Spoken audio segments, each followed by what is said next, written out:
और यीशु मसीह ने इस दुनिया में आके क्या किया, उसने दुनिया के लोगों के लिए जो है वो मारे खाई, अपने आप को जो है वो लोग उसको बुरा समझते थे और उसने अपनी जान दे दी, खून बहाया। तो ये जो मोहब्बत है ना, ये कुर्बानी मांगती है, ये कीमत मांगती है। अब हम देखते हैं पैदाइश की किताब उसका 29 बाब, उसकी आप पहली आयत से पढ़ लीजिएगा हवाला। 29 बाब जब आप पूरा पढ़ते हैं तो इसमें हम देखते हैं कि जो याकूब है, इब्राहिम का बेटा जो ज़हाक था, ज़हाक का जो बेटा था वो याकूब है।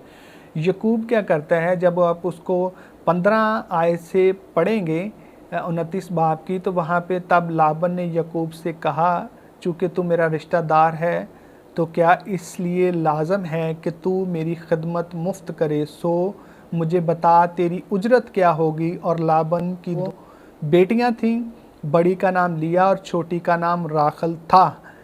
लिया की आंखें चिंदी थीं पर राखल हसीन और खूबसूरत थी, और यकूब राखल पर फिरफ्ता था। सो उसने कहा, तेरी छोटी बेटी राखल की खातर मैं 7 बरस तेरी खिदमत करूँगा, कुर्बानी 7 बरस क्या करूँगा, खिदमत करूँगा। और उसने जो है, क्योंकि लिया के ऊपर वो मरता था, उससे मोहब्बत करता था, उसको अच्छी लगती थी। एक मैं और चीज़ क्लियर करता चलूँ कि जब वो वहाँ पे आता है कुएं के पास, ये पीछे क्योंकि जो कलाम मुक़द्दस को पढ़ते हैं इसके ऊपर एतराज़ उठा सकते हैं, मैं क्लियर करता चलूँ। जब वो वहाँ पे आता है, जब फर्स्ट टाइम वो लिया राखल से मिलता है, तो वहाँ पे वो उसको जो है वो पकड़ के चूमता है, खुशी से शादमान होता है, क्योंकि ये जो कनान के मुल्क की तरफ से सफ़र करता हुआ जो है वो इराक़ की तरफ, ये ठीक ये जगह बनती है, नैनवा जो शहर है यहाँ पे आबाद था इराक़ के अंदर। तो ये यहाँ पे जो जगह बनती है, इतना लंबा सफ़र उसने, ये यहाँ पे लिखा भी है स्टार्टिंग में 29 बाब की पहली आयत में, और यकूब आगे चलकर मशरकी लोगों के मुल्क में पहुँचा। और ये वो जगह बनती है, इतना लंबा उसने सफ़र जो था वो तय किया हुआ था। नैनवा शहर जो है वो इराक़ के अंदर है, जहाँ पे इब्राहिम के जो रिश्तेदार थे, क्योंकि इब्राहिम की शादी भी रिश्तेदारों के अंदर हुई थी, और ज़हाक की जो शादी थी वो भी रिश्तेदारों के अंदर ही हुई थी, और ज़हाक की भी शादी उन्हीं रिलेटिव्स में हुई थी, और वो ठीक इसी जगह पर मौजूद थे। यही जगह बनती है। सम टाइम कुछ लोगों का कहना है कि वो चाइना जो है, वो यकूब जब वो चाइना वाली जगह पे आया था, लेकिन अगर हम सही इसका मुतालिया करें या हिस्ट्री को जब हम देखते हैं तो वो जगह यही बनती है। तो वो खुशी से शादमान हो गया था देख कर, उसको बहन भाइयों के तौर पे उसने पकड़ के जो है उसको चूमा था खुशी से, वो क्योंकि उसने बहुत लंबा सफ़र जो था वो तय किया था। और फिर उसके बाद जो है वो याकूब जो है वो अपने मामू लाबन से जो है वो उसकी उजरत तय करता है। तो वो 7 साल नहीं बल्कि उसने 14 साल उसकी खिदमत की थी। और जब हम देखते हैं कि 14 साल खिदमत करने के बावजूद भी लाबन जो था उसको बेचने के लिए तैयार नहीं था, और उससे जो है वो कुर्बानी मांग रहा था, लेकिन वो वहाँ से चल देता है। तो जब हम देखते हैं इसके बीच में जो लव मैरिज वाले हैं, क्योंकि अब बहुत सारे लोग कहेंगे जी हमें क्लियर करके नहीं आपने बताया, मैं क्लियर करके बता रहा हूँ कि जो याकूब था वो राखल को पसंद करता था और उस पर फ़िदा था, उससे मोहब्बत करने लग गया था।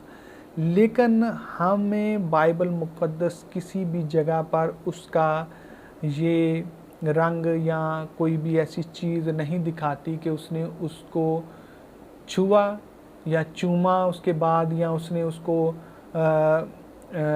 उसकी आबरू या उसकी इज़्ज़त के ऊपर हाथ डाला, जब तक कि वो उसकी बीवी नहीं बन गई। और याकूब जो है वो हालांकि उनके घर में रहा और उसके पास रहा, लेकिन उसने जो है उससे सच्ची मोहब्बत रखी, और उसने जब तक वो उसकी बीवी ना हो गई वो उसको तब तक ना जाना उसने। तो ये नौजवानों के लिए मेरा ख़ुसूसी पैगाम है कि आप कलाम मुक़द्दस से कुछ सीख लें, याकूब से सीख लें। हालांकि बहुत सारे खादम इसको भी कहते हैं कि इससे दूर ही रहें तो बेहतर है, लेकिन अगर आपने सच्ची मोहब्बत करनी है तो आप इस तरह की करें। और पहले मैंने दर्जनों हवाले आपको दिए हैं कि आप छू नहीं सकते, आप ये नहीं कर सकते कि आप फिज़िकली भी हों, चूमें भी, और उसको मतलब कि जो बीवी का, मियाँ बीवी का जो रिलेशनशिप होता है, जो शादी के बाद जो होता है, वो आप उसको पहले ही उजागर कर दें, तो आप फिर वर्जिन लफ्ज़ यूज़ नहीं कर सकते। पकीज़ा और कमारा जिसका मीनिंग बनता है, ठीक है, जिसने कभी हम बिस्तरी ना की हो, फिर वो लफ्ज़ आप यूज़ नहीं कर सकते, फिर वो चीज़ नहीं आप में रहती, क्योंकि कलाम मुक़द्दस हमें इससे साफ़ मना कर देता है। हमें अगर मोहब्बत करनी है तो यकूब के जैसी करनी है, उसको छूना नहीं है, उसको आबरू, उसकी इज़्ज़त के ऊपर हाथ नहीं डालना। कलाम मुक़द्दस हमें इन सब चीज़ों से साफ़ मना करता है। तो उम्मीद करता हूँ कि आपको बात काफ़ी हद तक समझ में आ गई होगी, और हमें अगर मोहब्बत रखनी है तो इस तरीके की रखनी है। और जिससे भी आप मोहब्बत करते हैं उसमें यकूब जो था, उसके माँ की जो राय थी, बाप की राय इसमें शामिल थी, इज़हाक की, जो हमारे आबाऊ दाद हैं उनकी राय इसमें शामिल थी। अगर आप किसी को पसंद करते हैं तो आप अपने माँ बाप को उनके घर पे भेजें और उनसे बातचीत करें, और फिर जो है वो आप उनको छू नहीं सकते, चाहे वो लड़का है या लड़की है, फिर आप उसके साथ फिज़िकली किसी भी वजह से हत्ता के हाथ तक नहीं आप पकड़ सकते। तो ये कलाम मुक़द्दस जो है वो हमें फरमाता है, अगर मोहब्बत आपकी सच्ची है तो फिर आप उससे दूर रहें जब तक कि वो आपकी बीवी नहीं बन जाती या वो आपका शोहर नहीं बन जाता। तो ये है लव मैरिज, ये लव मैरिज होनी चाहिए, वो वाली लव मैरिज नहीं जो हम साल की किताब आपके लत्ते लेता है ना, मिसाल की किताब में, कि वो मैं कहता हूँ कि आप पढ़ें एंड हो जाता है। आप नौजवानों से मेरी गुजारिश है, हम साल की किताब और वाइज़ इस तरह की जो बुक्स हैं उनको वो ज़रूर पढ़ें, ख़ुसूसी तौर पर ज़बूर, ये इसमें बहुत सारी चीज़ें जो हैं वो आपको सीखने के लिए मिलेगी।